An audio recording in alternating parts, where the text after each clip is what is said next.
Welcome to our discussion of the beginnings of analytic philosophy, which, as I said in the first lecture, is a product of G.E. Moore's rejection of idealism, especially the British idealism of Francis Herbert Bradley, his dissertation advisor. Here's a picture of Bradley. It's a little bit grainy, but that's to be expected because it's a really old picture. In any case, that's what he looks like. I'll leave it to you to assess the person from the picture, but I think pictures are interesting and I'll try to include them when I can. So let's talk a little bit about how we get to 19th century British idealism. We begin the history of this with the history of empiricism. If you've taken the history of modern philosophy, you probably are familiar with the way in which modern philosophy is dominated by the rationalists and the empiricists. The rationalists are typically thought of as Spinoza, Descartes, and Leibniz, the empiricists as Locke, Berkeley, and Hume. So there's a way of viewing British idealism as the culmination of a process that starts with Locke, runs through Berkeley, and culminates in Hume, especially his skepticism, and then a kind of Kantian reaction against Hume. So let's talk a little bit about how that progression goes. So for John Locke took himself to be characterizing the metaphysical understanding found in the new science, the science derived from Newton and Newton's laws of physics. So according to Locke, there are two kinds of qualities. There are primary qualities, real characteristics of objects that are in objects regardless of whether they're being perceived or not, and then secondary qualities that are only apparently characteristics of objects, the ideas of which are produced in us by certain intrinsic powers of the object, or primary characteristics of the objects. So Locke held that the taste, smell, color, sound, etc., the things that are presented to us as sensory characteristics are really secondary properties. They're actually relations between the intrinsic character of the object and our sensory capacities. Secondary qualities are not really in objects, but are really relations between objects and perceivers or sensors. According to Locke, these properties or qualities are things that inhere in substances. So substances are metaphysically basic for Locke.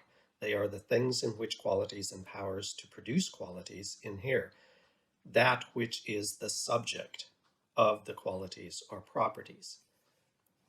On top of this, Locke developed an epistemology. His theory of knowledge claimed that all knowledge is obtained empirically through the use of our senses.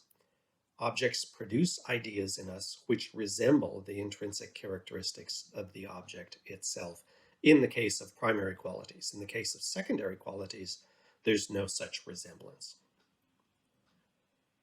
Berkeley reacts against this Lockean picture. He begins by criticizing the representationalist element in the Lockean picture. He asks us to consider a thought experiment. Take any particular object that you want. Take a piece of white chalk, for example. Then imagine eliminating all of the properties from the object. There's supposed to be something, according to Locke, which would remain, which is the substance itself, which is not a property. So you've got the substance and you've got the properties. Take all of the properties away. What's left? Berkeley said, what's left after you finish this thought experiment is nothing whatsoever. Nothing at all. You get rid of the properties and the thing itself is no longer. Berkeley then endorses an empiricist assumption that what is immediately present to the senses is not the things themselves, but ideas. So we see here an attack on the representationalist version, the resemblance theory of perception that we find in Locke. Berkeley objects because he says the idea of substance is really a non-empirical idea. It is not something presented to the senses. It is something that has to be inferred, because what is presented to the senses is ideas, and the content of an idea is a property, a feature of an object, the greenness of the grass, and so on. So what Berkeley objects to is this part.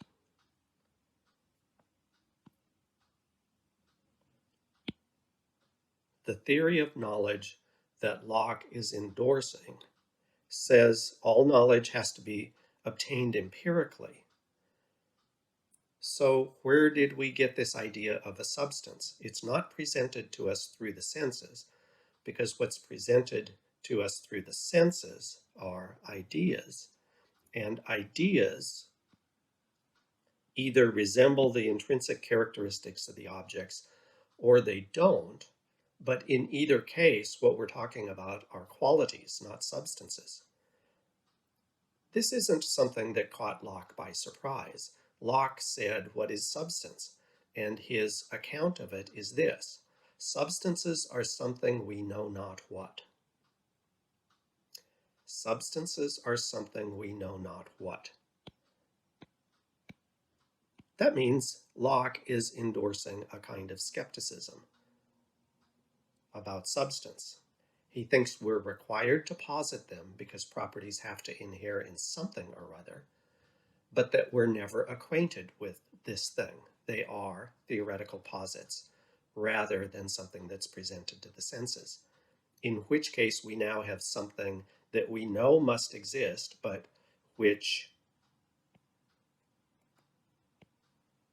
we can't know empirically. So Berkeley objects to the skeptical tendency that this produces in us. So he claimed he wasn't a skeptic, and that the way around this is to drop the idea that substances and properties are considerably different from each other. Sometimes it's said that what Berkeley is doing is telling us that to the extent that there are such things as substances that Locke was trying to theorize about, to the extent that these things exist, they have to be collections of ideas, bundles of ideas. So the idea here is Berkeley is endorsing a bundle theory of the substantiality of things in our experience. And by doing that, he thinks he'll be able to get away from this non-empirical idea of substance that we find in Locke. So his idea is that things are collections of ideas, and it's sometimes said that Berkeley holds that to be is to be perceived. SE is percipi. It's not exactly what Berkeley says, because what he actually says is to either be an idea or a mind. So either a perception or a perceiver.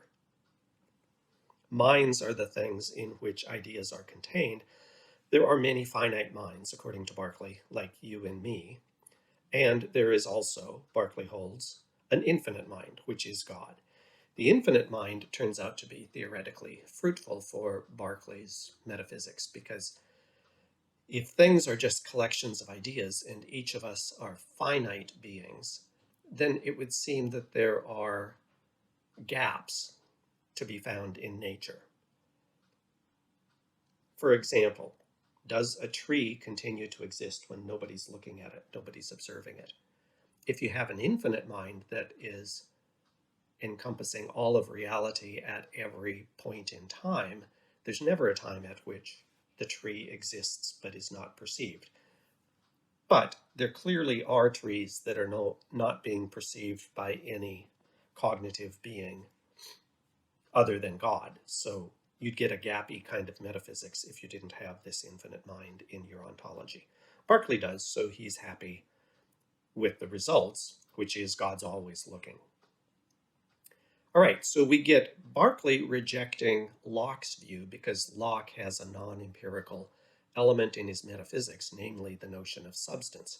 When we get to Hume, Hume has a similar complaint that Berkeley has a non-empirical element in his ontology. Berkeley's mind, the mental part of Berkeley's ontology, Hume says, is just like Locke's notion of substance. It's a non-empirical element in the ontology. So Hume famously said he looked inside himself to find himself, and all he found were ideas. So Hume is skeptical about the existence of selves or minds in the same way that Berkeley was skeptical about the Lockean notion of substance. In both cases, we see a progression where part of the ontology of the predecessor is rejected because of its non-empirical character. Hume instead says everything has to arise out of sensations. Everything, both your ontology and your epistemology, both what there is and what you are capable of knowing anything about. The two have to go together. And the result is you can't have minds, you can't have substances. Unfortunately, the result is Hume is pretty much a skeptic. Okay, so how do you resolve the sort of inherent tensions in the history of empiricism?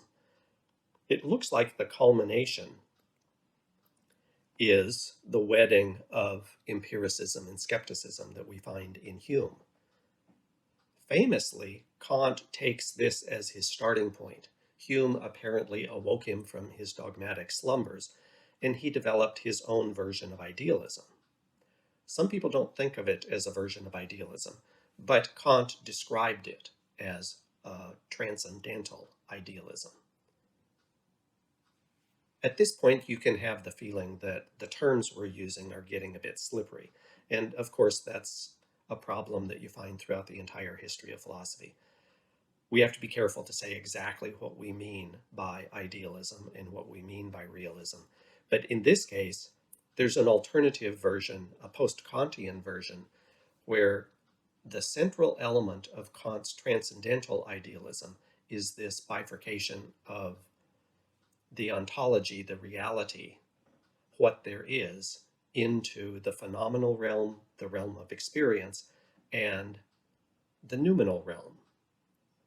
The noumenal realm is a realm that we have to posit, but which is not populated or constructed or constituted by things that can be experienced. Sometimes Kant talks about things in themselves. Now, Kant's view turns out to be inherently inconsistent, because if you look at what he does when he talks about the realm of experience versus the noumenal realm, the phenomenal realm is characterized by the categories. The categories of the mind are things that the mind uses to shape the realm of experience according to the categories in question. One of the categories that Kant talks about are the modality categories of necessity, contingency, and possibility. So contingency is the realm of existence itself. So existence is one of the categories. Possibility is the realm of things that might have been but don't need to be. And the necessary is stuff that couldn't be otherwise. So you get the modal categories, and existence is found as one of those modal categories. That turns out to be a problem because now you ask the question, is there really such a thing as the noumenal realm? Does it exist? Kant knew of this problem. If you say, no, it doesn't exist, then the question is, why are you talking about this? Why are you listing it in your theory when you try to characterize ultimate reality? It doesn't exist, so let it go. On the other hand, if you say it does exist, then it's already being characterized in terms of the categories, and that automatically lands it in the phenomenal realm. So we have an inconsistency in Kant's thought on this point. What's surprising is that Kant doesn't give up the view and start over. This is an interesting feature of many philosophers' views in the history of philosophy. As we'll see by the time we get to the end of Wittgenstein's Tractatus Logico-Philosophicus, he faces the same sort of problem. He gets to the end of the book and he says, if you've understood everything I've been saying, you'd understand that it's all meaningless. It's like climbing a ladder, and once you get to the top, you kick it out from under you. The sane reader will say, look, if everything you've been writing can be understood, it's not meaningless. It's not nonsense. If it is nonsense, then there's nothing to it whatsoever. We know what nonsense noises sound like. We hear them all around us all the time. We don't try to figure out what's true and what's false among those noises unless they can be understood, unless they have some meaning. So it's an interesting fact that in the history of philosophy, philosophers often run up against the fact that their view contradicts itself, is inconsistent in some way or other, but they don't draw the obvious conclusion that it's time to start over. You got to change something because whatever is true can't be inconsistent. That is a mildly controversial remark in recent times because there are new approaches in logic called dialetist logics that posit the idea that sometimes contradictions can be true. This is not a very popular view. It's worth checking out, but I'm not going to go into that matter here. Let's just say if you have an inconsistency in your theory on classical logic principles, you can derive anything you want in 2 steps. That's called the information explosion. So if you have P and not P, absolutely everything follows. Pick anything you want, it follows in 2 steps. So once you get a contradiction, everything is true and everything is false. And that's, of course, a theoretical disaster. So we have the wedding of empiricism and skepticism in Hume, and though skepticism is a really powerful force in the history of philosophy, much of philosophy, most of philosophy, is spent trying to figure out how to avoid this epistemological catastrophe. So you see lots of people trying to answer the skeptic, trying to avoid skepticism, trying to say why we shouldn't endorse the view in any way at all. So that's one option, but it turns out skepticism is an uncomfortable position to be in, philosophically speaking. The second alternative is idealism of a certain sort, which involves a rejection of the combination of realism and empiricism that we found in, say, Locke. Berkeley also, by the way, claims to be an empiricist rather than an idealist. He claims to be a realist because he thinks we actually do know pretty much the kinds of things that we think we know, and so the task is to construct an ontology compatible with that kind of epistemology.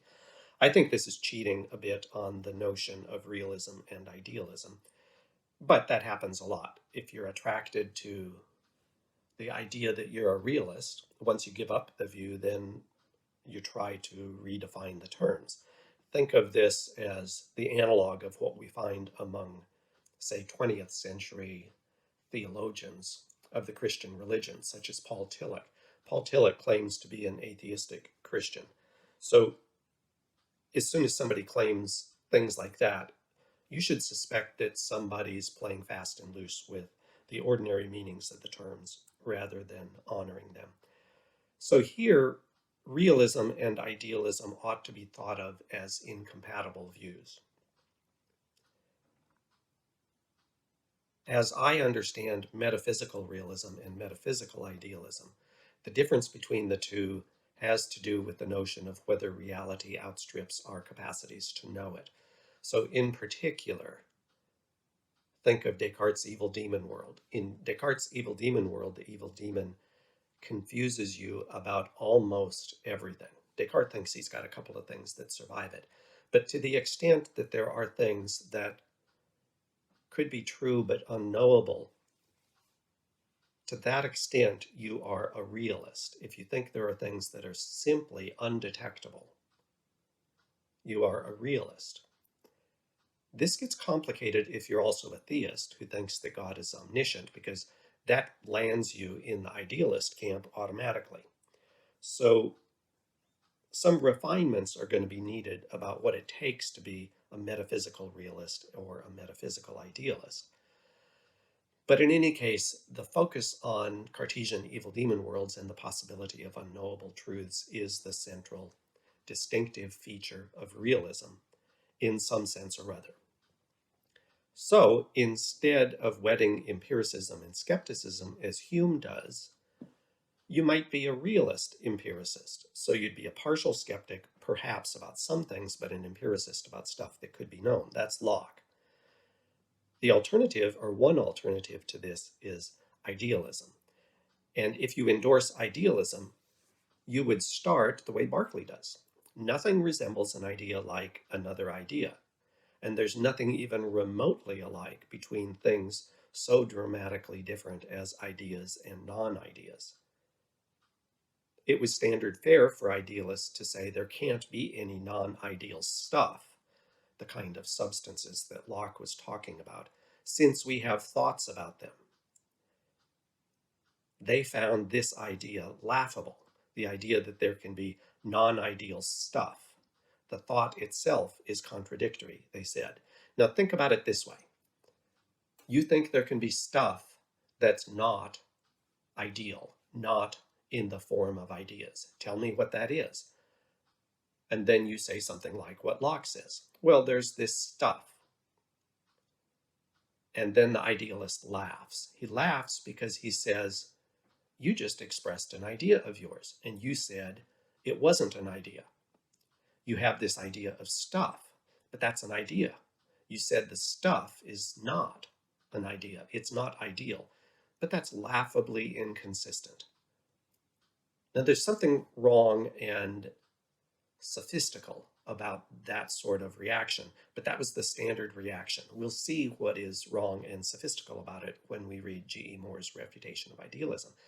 But I want you first to get the feel for the fact that it was thought to be just utter nonsense. You said there's some non-ideal stuff, but what you're reporting is an idea of yours. So whatever you're reporting, whatever you're talking about, is presenting something of which you have an idea, and you're claiming it's an idea of something that's not ideal, not of the stuff of ideas. But that's goofy. You're presenting us with an idea of yours, so of course it's the stuff of ideas. So you start with this Berkeleyan starting point, that there can't be anything that's not ideal. The question then is, how do you avoid the difficulties that Berkeley faced and led to Humean skepticism of a certain sort, led to, say, in Kant, positing a realm of unknowable noumenal entities of some sort or another. And here it gets mystical. I'll put it that way. It gets mystical. You're looking for the idea of an essential unity in everything, for all there is can be thought. What can't be thought is more than unthinkable. It's pure nonsense. And since we find ourselves discovering new things, there must be some infinite self or mind of which everything is a part, to explain how everything is mental and yet we do not know everything.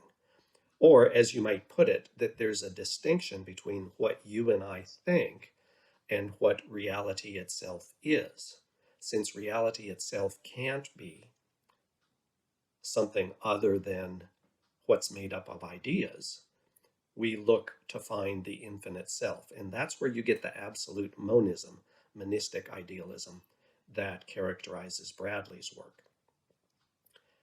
I have some notes here on Bradley, but I'm not going to ask us to read Bradley. I find Bradley incredibly difficult to decipher. And there's a better source for this view that's not quite so difficult to decipher that I am going to have us read. In any case, I have some notes because these notes are important for understanding the background for G.E. Moore. I'm not going to go through them because I'm not asking you to read Reality and Thought. But if you're interested in what reality and thought looks like, what it sounds like, you can take a look at the notes. There's some quotes here. I also have some notes that I borrowed from Jeff Speaks at Notre Dame on a different paper on a different book. The primary F.H. Bradley book is Appearance and Reality from 1893.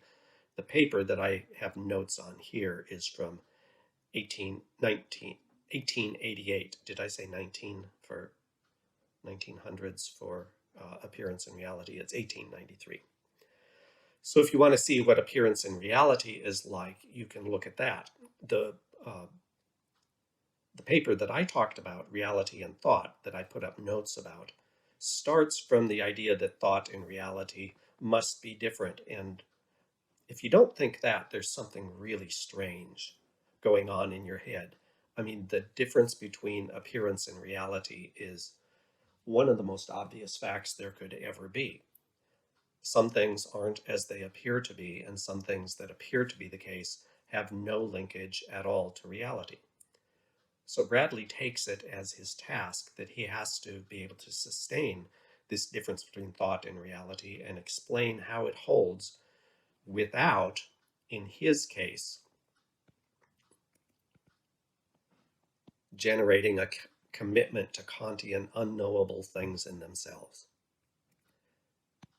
You can find the same sort of motivation in German idealism of the sort that you find in Hegel and the Hegelians of the 19th century.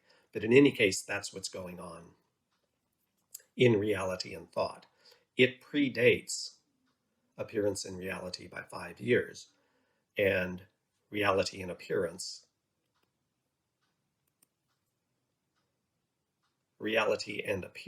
is the mature work to which most of British idealists pointed to as the right expression of the view. In any case, I'm not going to run through Reality and Thought. What we're going to do instead is read Josiah Royce to see how Royce combines the kind of idealism you find in Berkeley, with the monistic elements that are supposed to generate absolute idealism of the sort that G.E. Moore is going to argue against.